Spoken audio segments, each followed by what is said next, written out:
माटी का ये विशेषता भी है, तो जहां भी है उसने अपनी प्रतिष्ठा, अपना सम्मान और वहां कुछ ऐसी पहचान बनाया है जिसके नाते बलिया के नाते नहीं जाना जाता है, राष्ट्र के नाते जानता है।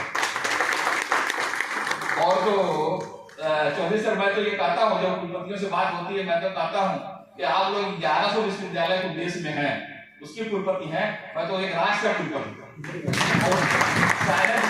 शायद बलिया के आने के बाद जो यहाँ की माटी में, यहाँ की हवा में एक खूबसूरती है, वो हमारे मन में भाव आता है कि हम उसी जोश के साथ समाज में काम भी करना चाहते हैं और उसी भावना के साथ जो समाज की आवश्यकता है उसके हिसाब से काम करना का स्वभाव भी बनता जाता है। तो इस प्रकार का जब मैं इस पुस्तक में पढ़ रहा था, आपके जो आमुख जिसमें लिखा है दैनिक जागरण के एक वरिष्ठ पत्रकार ने, वास्तव में उन्होंने पूरे आपके जीवन को थोड़े शब्दों में पिरोया है। बारे में भी आपके दिमाग में कोई ना कोई जो करते हैं परसेप्शन बनता है, आप उसका चित्रण कर रहे हैं। वो चित्रण कैसा हो रहा है? वो चित्रण आपका जैसा आपका स्वभाव होगा उसके हिसाब से होगा। आप हमारी इन बातों में से कई अर्थ भी निकालेंगे, हमारे बोलने से, हमारे देखने से कई चीज निकालते हैं। इसी प्रकार से फोटोग्राफी की भी विशेषता, और शायद लिखा हुआ उतना महंगा नहीं बिकता है जितना कि फोटो चित्र बनाए हुए। आप जानते हैं कि करोड़ों की एक केवल चित्र की कीमत बिकती है, क्योंकि उसमें संदेश एक नहीं हजारों छिपे रहते हैं। लिखने में तो एक बात आप लिख सकते हैं, एक वाक्य में एक बात लिखेंगे, लेकिन चित्र में, और चित्र बहुत चीजों को व्यक्त करता है।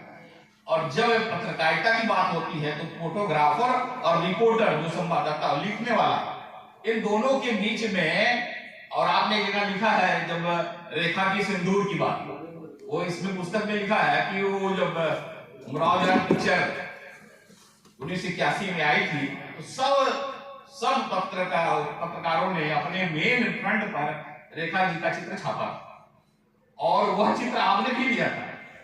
और जो अंग्रेजी पत्रकारों ने छापा था और भी तमाम संडे करके था, उसने जो छापा था उसकी चर्चा उतनी नहीं हुई जितनी चर्चा आपके द्वारा खींची गई फोटो जो लगी थी उसकी चर्चा हुई। और उसमें सबसे ज्यादा चर्चा हुई कि उन्होंने सिंदूर लगाया।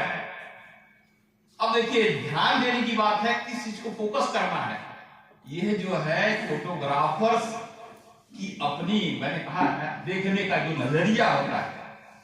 और जब संवाददाता लिखता है समाचार, तो समाचार वहां जाकर सुन के आया रहता है, तो उसमें से भाषण का लिख देता है, अन्यथा वो समझना चाहता है। अगर सही पत्रकार है और पत्रकारिता में अगर कुछ उसने श्रेय हासिल किया है तो वो फोटोग्राफर से ही, जो फोटो जर्नलिस्ट है, उससे पूछकर वो लिखता है कि तुम क्या ऑब्जर्व कर रहे हो, आपने क्या देखा है, ये महत्वपूर्ण है। और उसको वो अभिव्यक्ति अपने शब्दों में, अपने चित्रों में करता है। और जब फोटोग्राफी होती है, बोलने में हम बोल रहे हैं, लेकिन हमारी हरकतों को अगर कोई कैद करता है तो ये फोटोग्राफर ही करते हैं। खतरा भी बहुत कि आप जब कहीं रहते हैं, आपका आचरण, आपका व्यवहार, आप बात कर रहे हैं दूसरे से। इन्होंने प्रधानमंत्री जब हुए और जब इन्होंने एक फोटो लगाई है प्रधानमंत्री के साथ और लाल कृष्ण आडवाणी के साथ, जब वो उनको प्रधानमंत्री के बाद शुभकामना दे रहे हैं तो उसकी फोटो लगाई है। जरा फोटो को ध्यान से देखेंगे तो कैसा फिर वो चित्र ध्यान में आएगा कि वो क्या अभिव्यक्ति कर रहा है, लिखा भी है। तो कहने का तात्पर्य ऐसे मूवमेंट को कैद करना, और वो मूवमेंट को कैद करना नहीं बल्कि उस भावना को पकड़ लेना जो वास्तव में हमारे हृदय में। हम अभिव्यक्ति, हम माला पहना रहे हैं, वो माला पहनाना ही विषय, लेकिन पहनाने का सलीका कैसे, बोलने का तौर तरीका कैसे, हम बैठने का तौर तरीका कैसे। आप देखते हैं जब बच्चों बैठे रहते तो कभी कभी दो अधिकारी लोग बात करने लगते हैं, दो बड़े नेता बात करते हैं, कोई इधर से उठ के जाता है, कोई उधर से उठ के जाता है, कोई सामने से चला जाता है, उसको फोटोग्राफर पकड़ लेता है और उसी की अभिव्यक्ति उसके दीर्घ काल तक चलती रहती है। तो आपने जब उसमें लिखा तो मुझे लगा, मैं फिर आपका पढ़ रहा था कि अगले मुलायम सिंह जी के लिए भी आपने एक चित्र उसमें डाला हुआ साइकिल पे बैठे हैं, बहुत सुंदर चित्र है, उसको देखने का विषय है, उसमें से भाव निकल रहा है और भारतीयता झलक रही है, उसका भी डाला है आपने। उसमें जो है लालू यादव के घर में जब फोटोग्राफी करने गए तो राबड़ी जी को जो है बना दिया गया था मुख्यमंत्री। तो किस प्रकार से फोटोग्राफी करनी है इन्होंने लिखा कि जो वहां पर जब ले गए ड्राइंग से बाहर वहां पर, तो वहां सब कपड़े उनके बच्चे थे भी, और घर में जानते ही हैं कि सब कपड़े टंगे रहते हैं अलग अलग प्रकार के रंग बिरंगे, तो उन कपड़ों को कैसे जो है राबड़ी देवी उतार रही हैं, कैसे वो मुख्यमंत्री घोषित हो चुकी हैं लेकिन कैसे कपड़े उतार रही हैं। फिर लालू जी आते हैं तो वो जो फोटो शूट करने के लिए तैयारी करते हैं तो मना करती हैं लालू जी की नहीं ऐसे ये फोटो ये साड़ी नहीं, तो वो साड़ी जो है दूसरी बदलवाते हैं कि अब तुम मुख्यमंत्री हो गई ये साड़ी पहनना है, और साड़ी को भी कैसे ठीक कर रहे हैं। उन सब का विवरण किसी मीडिया के न्यूज में नहीं आता है। और जो इन्होंने लिखा ना तमाशा मेरे आगे, यानी तमाशा, यह तमाशा का अर्थ अलग प्रकार से लोग निकालते हैं। तमाशा का मतलब आगे की सूचना, आगे का क्या हुआ, कैसे आगे क्या चीजें हैं।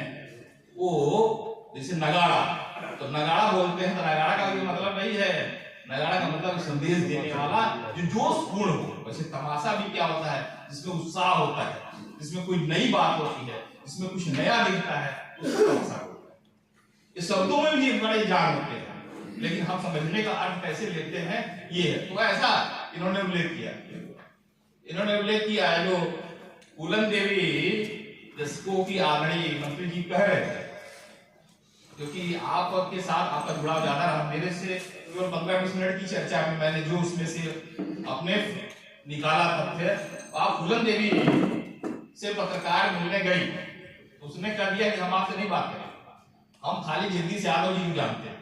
अब सोचिए कि इस प्रकार का बलिया का माटी का खुशबू है ना, यहाँ की विशेषता ही है ना, इनके ऐसे कृत है, ऐसे इनके कह सकते हैं फोटोग्राफी में एक पहचान होगी, एक भाग होगी, जिसके कारण से फूलन देवी भी कहती है कि जगदीश यादव जी की बात करेंगे, जगदीश यादव जी का रेफरेंस लेके आए हैं तो हम बात करेंगे, जगदीश यादव जी कहेंगे तब करेंगे।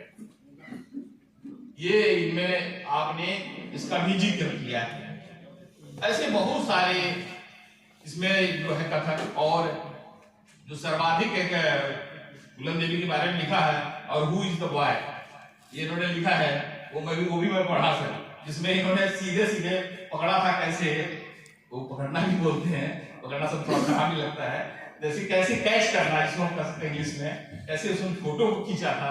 ये रैंप पर किस प्रकार से वो जो फैशन शो चल रहा था, आदरणीय प्रियंका गांधी जी वहां पर उसमें थी और उनके साथ एक बॉयज थे, बड़ी चर्चा का विषय बना था, आपने ही चित्र लगाया था और वो बाद में रॉबर्ट वाड्रा के रूप में पहचाने गए। तो वो सारी बातें कैसे कैच करना, किस चीज को लिखना, ऐसा इस प्रकार का व्यक्तित्व, और इसी कारण से हर जो देश के बड़े समाचार पत्र हैं उनमें आपकी अपनी एक पहचान भी है, और उस पहचान के नाते आपको हर पत्रकार जगत के लोगों ने या पत्रकारिता जगत के लोगों ने आपको उतना स्नेह भी दिया है। लेकिन थोड़ा सा जीवन के बारे में आप पढ़ेंगे तो बड़ा मार्मिक भी है। जैसे हम आम गांव में रहते हैं उसी प्रकार का जीवन है।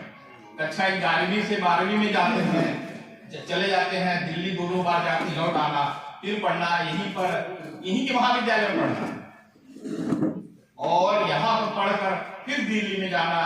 लेकिन स्वभाव मदद करने का, देखिए सबसे बड़ी बात यही है, हम अनायास समाज में चलते रहते हैं। जब हमने कहा कि जमीन से जुड़े रहते हैं, जब हम प्रकृति से जुड़े रहते हैं, जब हमारे अंदर सामाजिकता रहती है, दूसरे के दुख दर्द समझने की जब हमारे अंदर एक जिज्ञासा रहती है, तो आगे व्यक्ति बढ़ता ही बढ़ता है। व्यक्ति अपने पढ़ाई लिखाई से तो जितना बढ़ता है उससे ज्यादा अगर कहीं कुछ विशेष पाना है तो इस प्रकार का स्वभाव होगा। जब वहां फौज की गाड़ी पंचर हो गई और उस पंचर बनाने में मदद करके उस सूबेदार ने महसूस किया कि ये ऐसा एक नौजवान जो हमारी गाड़ी की पंचर को ठीक कर रहा है, ये देश और समाज के लिए अनायास जाके वहां मदद करना